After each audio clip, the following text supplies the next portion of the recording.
Hi and Assalamualaikum. We are final year students from University Technical Malaysia Melaka UTM, and currently we are studying in Bachelor Degree of Mechanical Engineering Technology. This interview session is to fulfill our assignment task in Engineering Ethics and OSHE course. So my name is Ahmad Nazran bin Ahmad Khan. I am 23 years old. And my name is Muhammad Izwan Aiman bin Azmi. I'm 25 years old. So here with me, so this interview session is all about the professional code of conduct in engineering ethics. So here with me is Mr. Amir Ashraf. Mr. Amir Ashraf, can you introduce yourself and your company, Alright, please? so my name is Mirul Ashraf bin Mohd. So the company I work for named Sinaran Aktif Bina STN PhD, and I've been working with this company around, I think this is the 5th year.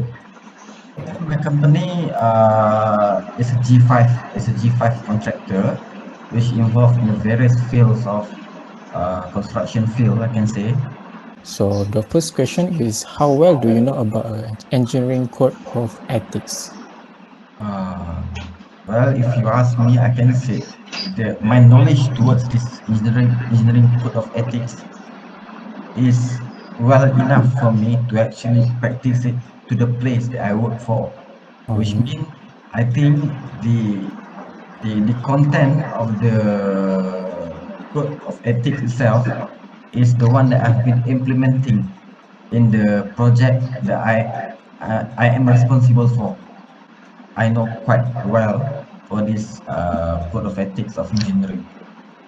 Okay, good to hear that. Okay, and the second question is, do you know the objective code of conduct?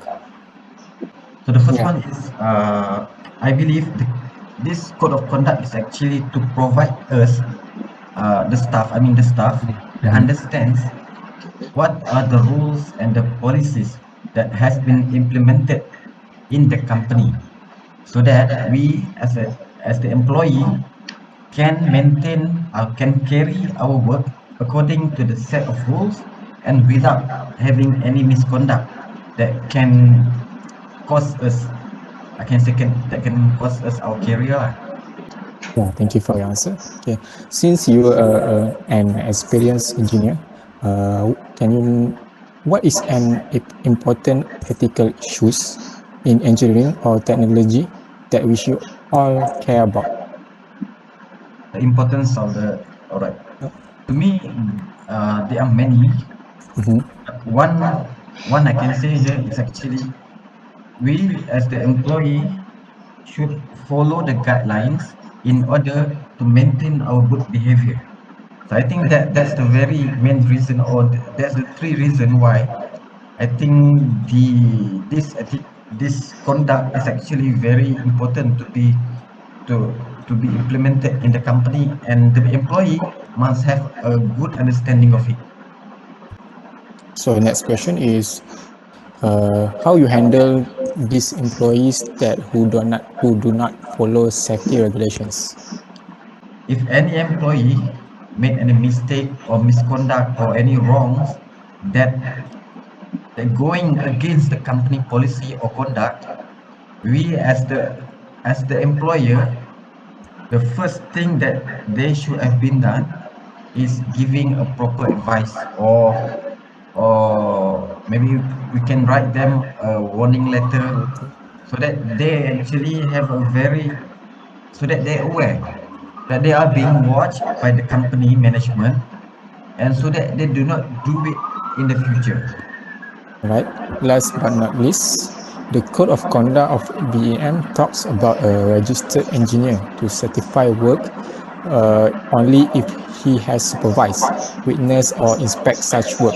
What should you do to maintain your competence and demonstrate that you are doing so? So as the registered engineer for the BEM, I can say the most important thing for us to do is actually to understand the market, to have knowledge of the market. This knowledge, I mean, is we must be up to date with the latest technology or the latest improvement or the latest way method of construction. Second one is to have to practice as the registered engineer.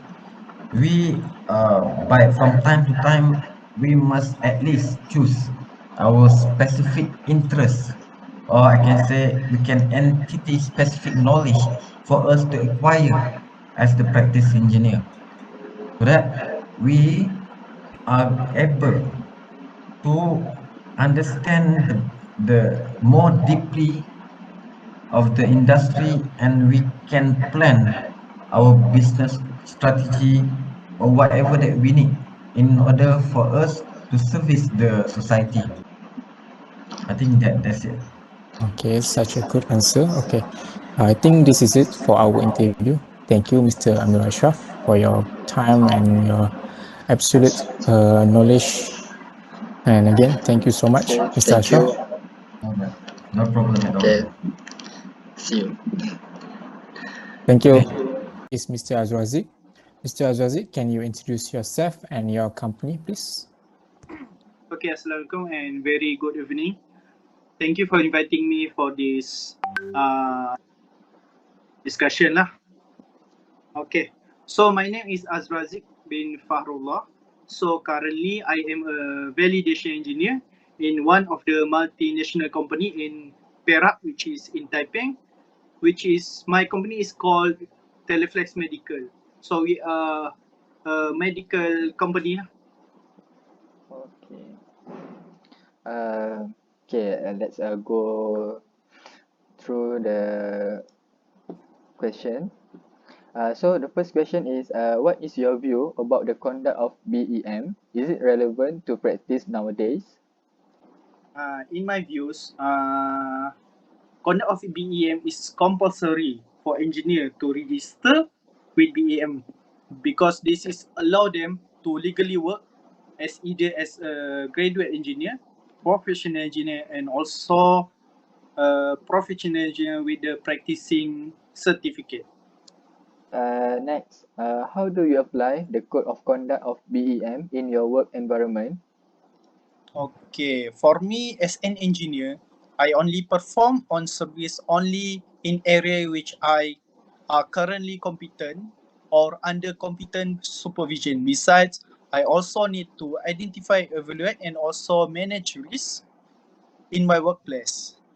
Next, in your opinion, do you apply this conduct in real life during working as engineer?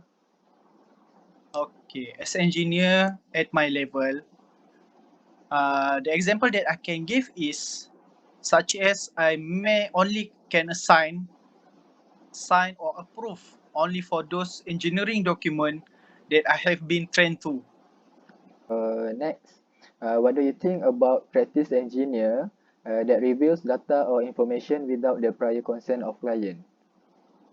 Okay, my opinion is when a practice engineer reveal data information without the client consent is this is such an unethical behavior because I believe any client information are confidential and must not expose to the public as this info may contain about their business operation strategies and also their customer data. Okay, Encik Azrazik. Last but not least, how the company action when the practice engineer breaks the laws and not obey the code of conduct of BEM? For me, the company can take a disciplinary action or dismissal to the individual because I believe that this behavior has a serious consequence to the individual and also to the organization, which is for the individual, individual may lose their job and also reputation, while to the organization may lose their credibility, productivity on and also their financial loss. Okay, Encik Azrazik. Thank you so much for having us today. Thank you Okay, so thank much. you very much. Okay, thank you.